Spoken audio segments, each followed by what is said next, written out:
Message में एक बार फिर से आपका स्वागत है। आज हम पढ़ेंगे एक्सरसाइज अपने पास है 8 है और नाम इसका हाइट एंड डिस्टेंस यानी ऊंचाई एवं दूरी, और इससे संबंधित आपके पास जो क्वेश्चन है उनके बारे में हम चर्चा करेंगे। तो सबसे पहले इसकी बेसिक जानकारी प्राप्त करते हैं। तो सबसे पहले हम देखते हैं कि हमने इससे पहले एक्सरसाइज थी छठी और सातवीं। तो छठी एक्सरसाइज में हमने क्या पढ़ा था, आपने ट्रिग्नोमेट्री की टेबल के बारे में पढ़ा था।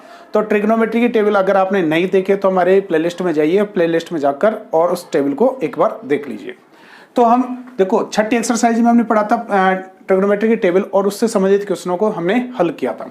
सातवीं एक्सरसाइज में हमने क्या किया था, इससे संबंधित जो सर्व समीकरणें थी उनसे संबंधित जो भी क्वेश्चन ट्रिग्नोमेट्री के थे उनके बारे में हमने पढ़ा था। अब अपने पास आता है कि इसके अनुप्रयोग, जो ट्रिग्नोमेट्री है उसके अनुप्रयोग हम किस प्रकार से कर सकते हैं, किस प्रकार से उनका अनुप्रयोग होता है, उसके बारे में हम इसमें पढ़ने वाले हैं। तो जैसे नाम से पता चल रहा है आपको कि ऊंचाई एवं दूरी, यानी इसमें आप क्या करोगे, जो आपके पास ट्रिग्नोमेट्री है, आपके पास ट्राइंगल है, उसके अंदर आप क्या करोगे, ट्रिग्नोमेट्री फॉर्मूलों का यूज किसमें करोगे, हाइट निकालने में, ऊंचाई निकालने में तथा दूरियों को निकालने के अंदर इसका प्रयोग आप करते हो। तो इसके लिए कुछ चीजें, बेसिक चीजें हमें पता होनी चाहिए। सबसे पहले क्या होता है, देखो कि आपके पास एक अक्ष होता है क्षैतिज अक्ष, ये आपके पास होता है क्षैतिज अक्ष। कौन सा अक्ष होता है, क्षैतिज अक्ष। अब क्षैतिज अक्ष क्या होता है, एक होता है आपके पास, देखो क्षैतिज अक्ष अपने पास क्या होगा, आपने देखा होगा कि एक्स अक्ष होता है, उसको बोलते हैं क्षैतिज अक्ष, और ये अपने पास होता है वाई, यानी इसको बोलते हैं ऊर्ध्वाधर अक्ष, ऊर्ध्वाधर अक्ष। ठीक है, इस प्रकार से अपने पास क्या होता है, दो अक्ष होते हैं। इसी प्रकार अपने पास होता है एक तो अवनमन कोण और एक होता है उन्नयन कोण। तो सबसे पहले उनके बारे में बात करते हैं। तो क्षैतिज अक्ष आपको पता चल गया कि जो एक्स अक्ष है उसके समांतर जो अक्ष होता है, या तो ये अक्ष होगा एक्स अक्ष, या इसके समांतर कोई सा भी अक्ष होगा। ठीक है, इसके समांतर कोई सी भी रेखा होगी तो उसको हम क्या मानेंगे, अपने पास क्षैतिज अक्ष को मानेंगे। और ऊर्ध्वाधर अक्ष कौन सा होगा कि वाई अक्ष के समांतर जितनी भी रेखाएं होती हैं उनको हम बोलते हैं ऊर्ध्वाधर अक्ष बोलते हैं। अब अपने पास इसमें दो नाम आते हैं, एक तो होता है अवनमन कोण, एक होता है उन्नयन कोण।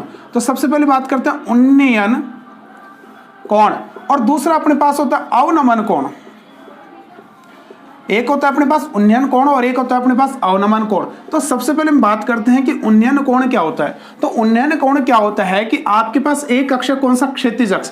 अब क्षैतिज अक्ष कैसे पता चलेगा कि क्षैतिज अक्ष है, जैसे हम खड़े हैं तो मुझे कोई सामने चीज देखनी है, जैसे मेरे पास ये है, यहाँ पे कोई मीनार है, माना कि ये कोई मीनार है, यहाँ पे ये मीनार आपके पास यहाँ पे खड़ी है। ठीक है, इस प्रकार से कोई मीनार यहाँ पे खड़ी है। अगर मैं यहाँ पे खड़ा होके इस मीनार को देखना चाहता हूँ, मैं यहाँ पे खड़ा हूँ, ठीक है, इस बिंदु पे मैं खड़ा हूं और इस मीनार को मैं क्या कर रहा हूं, देख रहा हूं। तो इस मीनार को मैं देख रहा हूं तो मेरे आंखों के सिद्ध में, यानी मैं इस सिद्ध में अगर देखता हूं, ठीक है, इस सिद्ध में अगर मैं देखता हूं तो ये कौन सा अक्ष हो गया, इसका क्षैतिज अक्ष हो गया। कौन सा अक्ष हो गया, क्षैतिज अक्ष। अब इस अक्ष से ऊपर की तरफ यदि मीनार की मैं शीर्ष को, यानी इसकी चोटी को अगर मैं देखता हूं तो अपने पास एक एंगल बनेगा, एक कोण बनेगा। तो ये अपने पास कौन सा अक्ष हो गया, क्षैतिज अक्ष। और इससे जस्ट ऊपर की तरफ आप क्षैतिज अक्ष से, यानी क्षैतिज अक्ष हो गया, इससे ऊपर की तरफ आप जब देखते हो तो एक एंगल बनता है क्षैतिज अक्ष, और इससे ऊपर के आपके पास जो शीर्ष है उसके मध्य के एंगल बनता है। तो इस एंगल को ही बोलते हैं उन्नयन कोण। कौन सा कोण बोलते हैं भाई इसको, इसको बोलते हैं उन्नयन कोण। यानी क्षैतिज अक्ष से ऊपर की तरफ जब देखा जाता है तो जो कोण प्राप्त होता है उसे हम कहते हैं उन्नयन कोण। इसी प्रकार दूसरा होता है अवनमन कोण। तो अवनमन का मतलब होता है, अव का मतलब होता है नीचे झुकना। ठीक है, तो क्षैतिज अक्ष से नीचे की तरफ अगर मैं देखूं, ठीक है, माना कि मैं इसके यहाँ पे अभी दिख रहा है मेरे को ये, और इससे मैं नीचे की तरफ इसके जड़ों को देखूं, यानी इसके पाद बिंदु को देखूं, तो इसके मध्य एक कोण बनता है। या मैं इस मीनार को थोड़ा सा और ऊपर और आगे बढ़ा दूं तो इसके इस बिंदु को अगर मैं देखता हूं, इस बिंदु को, ठीक है, तो इस बिंदु को यदि मैं देखता हूं तो यहां से कौन सा अक्ष है, क्षैतिज अक्ष। तो क्षैतिज अक्ष से नीचे की तरफ यदि मैं इसको देखता हूं तो एक कोण अपने पास क्रिएट होता है, एक कोण बनता है। इस कोण को बोलते हैं हम अवनमन कोण। अवनमन कोण मतलब अपन को दो चीजें पता होनी चाहिए, एक तो उन्नयन कोण और एक होता है अवनमन कोण। ठीक है, उन्नयन कोण कौन सा हो गया, अवनमन कोण कौन सा हो गया। देखो जैसे आपके पास है कोई, आपके पास किसी आप भवन पे खड़े हो, यहाँ पे किसी कोई भवन है और इस भवन पे खड़े हो, इसके सामने कोई मीनार है, ये मीनार आपके पास, ये बड़ी वाली मीनार है, ठीक है, और ये मीनार आपके पास है, इस मीनार के आप इस मीनार को देख रहे हो, ठीक है, इस भवन पे आप यहाँ पे खड़े हो, ठीक है। अब इस भवन से आप इस मीनार को देखोगे तो ये कौन सा अक्ष हो गया, जहां से आप देख रहे हो, जिस बिंदु से आप देख रहे हो उसके सिद्ध में आप देखते हो, बिल्कुल ठीक है, उसके बिल्कुल सिद्ध में इस प्रकार से देखते हो तो कौन सा अक्ष हो गया, क्षैतिज अक्ष। इस अक्ष से ऊपर की तरफ जस्ट मैं देखता हूं, यानी इसके ऊपर की तरफ मैं देखा तो यानी इस क्षैतिज अक्ष और इसके मध्य एक कोण बनेगा, इस कोण को हम बोलते हैं उन्नयन कोण, और इस क्षैतिज अक्ष और इसके नीचे की तरफ जो कोण बनेगा उसको बोलते हैं हम कौन सा, अवनमन कोण। यानी इस बिंदु से यदि मैं इस मीनार को शीर्ष को देखता हूं तो कौन सा कोण हो गया, उन्नयन कोण, और इसके शीर्ष को, इसके पाद बिंदु को अगर मैं देखता हूं तो कौन सा हो गया, अवनमन कोण मेरे पास प्राप्त होगा। आता है भाई कि उन्नयन कोण होता है और जो अवनमन कोण होता है वो क्या होता है, बराबर होता है, ठीक है। तो ये कैसे भाई कि उन्नयन कोण, देखो अब अपने पास आता है कि एक उन्नयन कोण और एक अवनमन कोण बराबर होता है। देखो उन्नयन कोण कैसे, देखो आपने देखा कि ये अक्ष है, ठीक है, किसी बिंदु से आप इस बिंदु को लेते हो तो इस बिंदु से आप अगर देखो इस ये अपने पास एक अक्ष है, यदि यहां से आप यहां पे देखते हो, ठीक है, तो इस बिंदु से आपने यहां पे देखा तो ये आपका कौन सा कोण हो गया, उन्नयन कोण, और यदि इस बिंदु से आप इस बिंदु को देखते हो तो ये कौन सा कोण हो गया, अवनमन कोण। तो आप ये बताओ कि ये रेखा और ये रेखा कैसी है, समांतर रेखा है, यानी क्षैतिज अक्ष है। कौन सा अक्ष बेटा, क्षैतिज अक्ष, ये भी क्षैतिज अक्ष है और ये भी कौन सा अक्ष है, क्षैतिज अक्ष, क्षैतिज।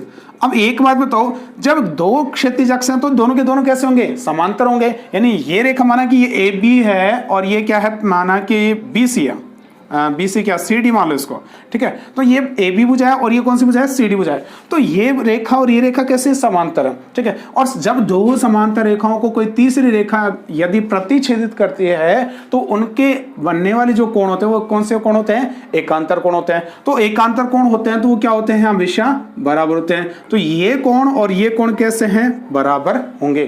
तो कभी कभी कंडीशन ऐसी आती है कि उन्नयन कोण बन रहा है या अवनमन कोण बन रहा है, तो आपको ध्यान में रखना है कि उन्नयन कोण, आप जब भी आपको बात करेगा तो उन्नयन कोण बराबर होता है अवनमन कोण के, ठीक है। तो उन्नयन कोण किसके बराबर होता है, अवनमन कोण के। तो आपको दो चीजें पता चलनी चाहिए कि एक तो क्या होता है उन्नयन कोण होता है और एक क्या होता है, अवनमन कोण होता है। तो ये चीजें आपको पता इसमें होनी चाहिए। इसके साथ में आपके पास क्या है कि आपके पास टेबल है अपने पास साइन कोस, टेन कोस, सेक कोसेक की, उसके कुछ मान आपको विषय से याद होनी चाहिए। आपको ज्यादा वैल्यू आपको याद करनी नहीं है, आपको कौन कौन सी वैल्यू उसमें याद होनी चाहिए वो आप देखो। तो एक तो आपको साइन की वैल्यू होनी चाहिए, साइन की वैल्यू कौन कौन सी पता होनी चाहिए आपको, साइन की, कॉस की और टेन की, ठीक है। तो साइन की, कॉस की, टेन की कौन कौन सी वैल्यू आपको पता होनी चाहिए, एक तो होनी चाहिए 30 डिग्री आपको पता होनी चाहिए, एक आपको 45 डिग्री और पता होनी चाहिए और एक 60 डिग्री आपको पता होनी चाहिए। इस एक्सरसाइज को पढ़ने के लिए आपको ये चीजें पता होनी चाहिए, ठीक है। इससे हम आसानी से इस एक्सरसाइज को सॉल्व कर पाएंगे। तो सबसे पहले हम बात कर लेते हैं साइन 30 का मान हमने पढ़ा था, उसके ट्रिग्नोमेट्री के टेबल हमने देखी थी, उसमें पढ़ा था। तो उसके अंदर हमने देखा था कि साइन 30 की वैल्यू कितनी होती है, 1/2 होती है। इसी प्रकार साइन 45 की वैल्यू की बात करें तो साइन 45 की वैल्यू क्या होती है, 1/√2 होती है। इसी प्रकार साइन 60 की वैल्यू बात करें तो √3/2 होता है। कोस की वैल्यू क्या होती थी, जस्ट इसका व्युत्क्रम अपने पास था, या जस्ट इसका क्या था, पूरक अपने पास था। तो यानी इसके 30 की और इसके 60 की सेम होती है, तो ये √3/2 होती है, और ये दोनों सेम होती है तो 1/√2 होती है, और ये क्या होती है 1/2। इसी प्रकार टेन की वैल्यू हमें पता होनी चाहिए कि साइन बटा कोस होता है, साइन बटे कोस होता है, तो यानी इसके अंदर इसका भाग लगाएंगे तो 2 से टूट जाएगा, 1/√3 आ जाएगा, तो ये 1/√3 अपने पास आ जाएगा।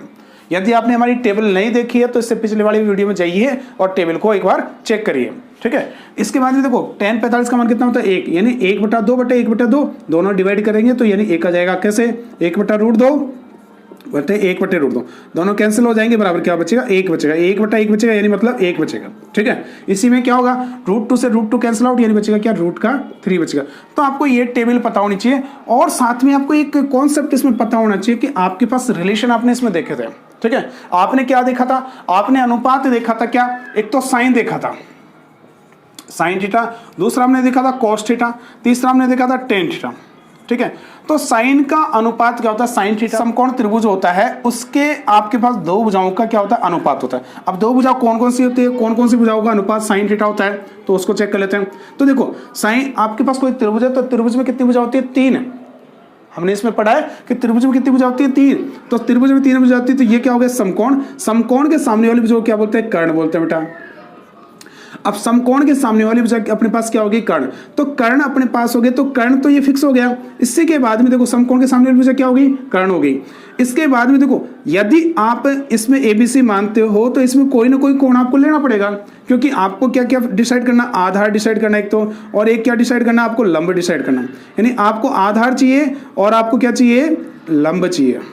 ठीक है, तो आधार भुजा कौन सी होगी, लंब भुजा कौन सी होगी, तो इसको देखने के लिए क्या करोगे, तो ये अगर माना कि ये थीटा कोण है तो थीटा के सामने वाली भुजा क्या होती है, लंब होती है। ठीक है, और जिस भुजा पर थीटा कोण बना होता है उसको बोलते हैं हम आधार भुजा। कौन सी भुजा बोलते हैं बेटा, आधार भुजा।